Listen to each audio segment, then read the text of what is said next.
എത്ര വിട്ടുമാറാത്ത ജലദോഷവും ചുമയും ഇതൊന്ന് കഴിച്ചു നോക്കുക കേട്ടോ. ആദ്യമായിട്ട് 2 നെല്ലിക്ക, 2 കഷ്ണം ഇഞ്ചി, പിന്നെ നമുക്ക് വേണ്ടത് മഞ്ഞളാണ് കേട്ടോ. പച്ചമഞ്ഞളാണ് എടുത്തേക്കുന്നത്. അത് എല്ലാം കൂടി നമ്മൾ ഇതുപോലെ ഒന്ന് ചുട്ടെടുക്കുന്നുണ്ട് ഗ്യാസ് അടുപ്പിൽ വെച്ച്. അതിനുശേഷം തൊലി കളഞ്ഞതിന് ശേഷം നല്ലതുപോലെ കഴുകിയെടുത്തതിന് ശേഷം ചെറുതായി അരിഞ്ഞു കൊടുക്കുക.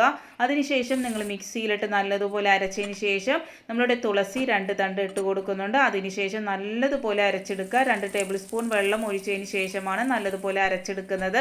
പാനിലേക്ക് 2 ടേബിൾ സ്പൂൺ നെയ്യ് ഒഴിച്ചതിന് ശേഷം ഈ ഒരു മിശ്രിതം ഇട്ട് നല്ലതുപോലെ മിക്സായി വെള്ളം വറ്റി വരുമ്പോഴത്തേക്കും നമ്മൾ ഒരു കഷ്ണം നമ്മളുടെ ശർക്കര കൂടി ഇട്ട് കൊടുത്ത് നല്ലതുപോലെ മിക്സ് ചെയ്തെടുക്കുക.